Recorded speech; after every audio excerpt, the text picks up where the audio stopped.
dosa yang di luar lebih besar, padahal kita boleh jadi dosanya lebih banyak. Betul?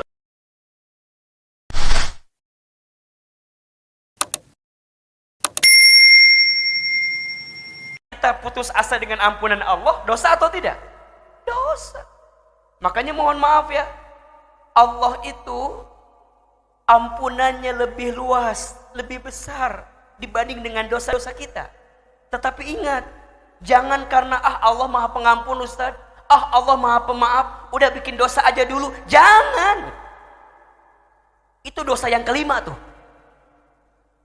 Menyepelekan dosa karena kita menganggap kalau Allah maha pengampun. Na'udzubillahi min. Berarti apa? Kalau tahu kita bikin dosa, tahu salah, segera bertaubat, minta ampun kepada Allah Subhanahu. Maka orang yang spiritualnya meningkat, dia lebih tenang. Kenapa? Karena hidupnya hanya sibuk dengan perbaikan dalam dirinya. Evaluasi diri. Kalau bahasa ininya apa? Muhasabah. Apa? Mohon izin ya. Apa yang membuat kita sibuk dengan aib dan dosa orang lain? Apa kira-kira? Halo? Ibu-ibu tah biasa nama tah. Apa yang membuat kita sering sibuk dengan aib dan dosa orang lain? Jawabannya karena kita jarang dan tidak muhasabah diri. Betul apa enggak? Karena kita tidak pernah mengevaluasi diri. Betul apa enggak? Seakan-akan, mohon izin, mohon maaf, dosa yang di luar lebih besar, padahal kita boleh jadi dosanya lebih banyak. Betul? Ada bahasa begini, apa tuh? Semut di ujung apa? Semut di ujung lautan kelihatan, gajah di pelupuk mata kelewatan, kan begitu kan? Kenapa? Karena kita sibuk dengan kesalahan orang lain. Salah satunya karena kita jarang mengevaluasi diri, alias gampangnya jarang minta ampun kepada.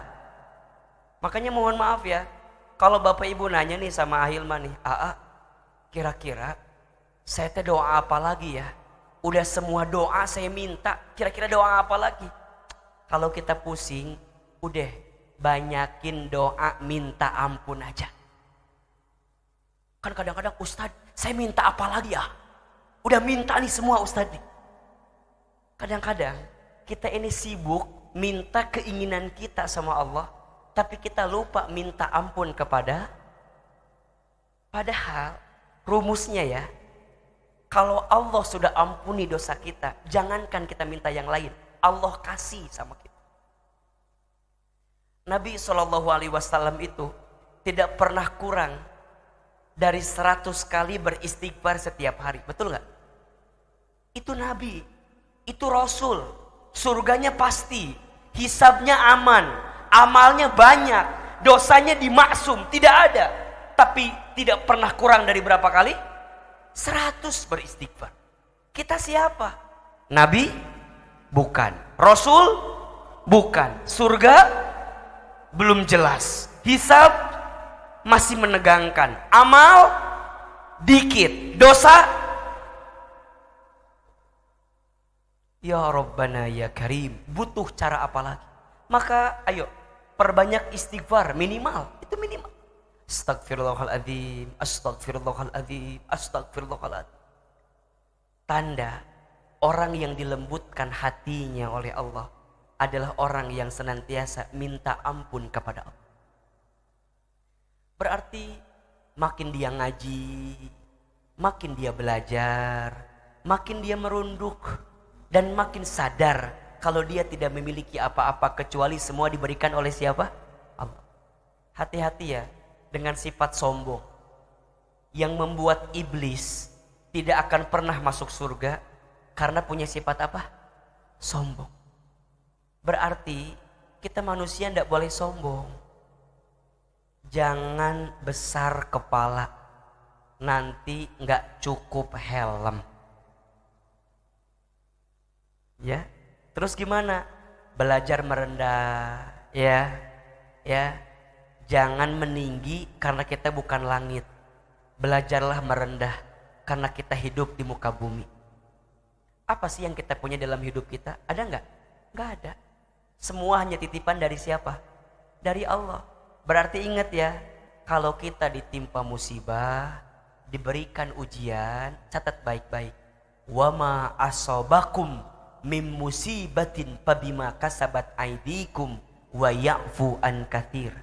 Dan apa-apa musibah yang menimpa kamu sekalian, itu disebabkan karena ulah tangan perbuatan kamu sekalian. Berarti apa? Karena ada dosa yang pernah kamu lakukan. Jelas? Oke. Berarti mulai hari ini apa? Ayo, perbanyak minta ampun, bertobat kepada Allah. Setelah itu apa? Kita punya tujuan apa? Surganya Allah. Dah. Orientasi hidup kita apa? Berjumpa dengan Allah, dapat ridhonya Allah, masuk ke dalam surganya Allah. Ingat, hidup di dunia ini nggak lama, sebentar. Betul apa betul? Hidup bukan untuk hidup, tapi hidup untuk yang maha hidup. Mati bukan akhir kehidupan, justru mati itulah awal kehidupan yang sebenarnya. Berarti siapakah orang beriman yang paling cerdas dalam hidupnya? Bukan orang yang paling tinggi jabatannya, bukan orang yang paling kaya hartanya, bukan. Tapi orang beriman yang paling cerdas adalah dia yang paling banyak ingat apa? Mati dan mempersiapkan bekal kematian. Berarti selama dia hidup apa sibuknya? Nyiapin bekal. Karena dia nggak pernah tahu sampai kapan Allah berikan kesempatan hidup kepada diri. Mohon maaf, ada atau tidak sahabat kita, saudara kita, tetangga kita yang tahun lalu masih ketemu Ramadan sama kita, Ramadan tahun ini nggak ketemu lagi sama kita? Ada apa nggak? Banyak atau sedikit? Banyak. Boleh jadi kita pun demikian. Kemarin kita diberikan kesempatan Ramadan, belum tentu tahun depan kita bertemu lagi dengan Ramadan. Berarti apa, Hilman? Selama kita diberikan kesempatan hidup, jangan sia-siakan.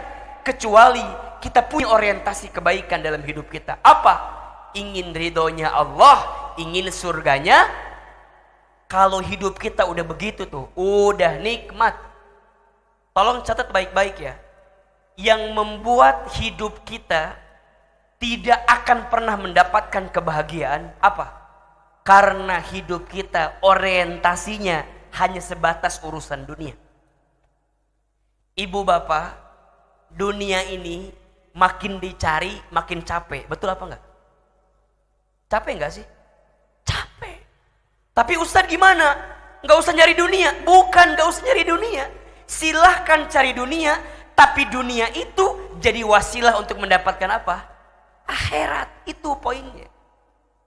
Jadi bukan gak boleh nyari dunia. Kata siapa? Boleh. Tapi jadikan dunia untuk wasilah mendapatkan urusan apa? Akhirat. Berarti sekarang mohon maaf, kalau dunia gak dapat jangan stres. Kalau dunia gak dapat jangan frustasi. Karena ini hanya apa? Hanya alat. Hanya alat. Berarti masih ada alat lain atau tidak? Masih. Ini pentingnya hidup nih. Orientasi kita kudu karena Allah, ingin ridhonya Allah, masuk surganya Allah. Itu berarti saat dia bisnis gak akan sikut kiri sikut kanan. Kenapa? Zalim, nipu orang, haram hukumnya. Percuma dia dapat, tapi hilang keberkahan. Ketika dia berumah tangga, maka dia akan jaga betul rumah tangganya. Kenapa?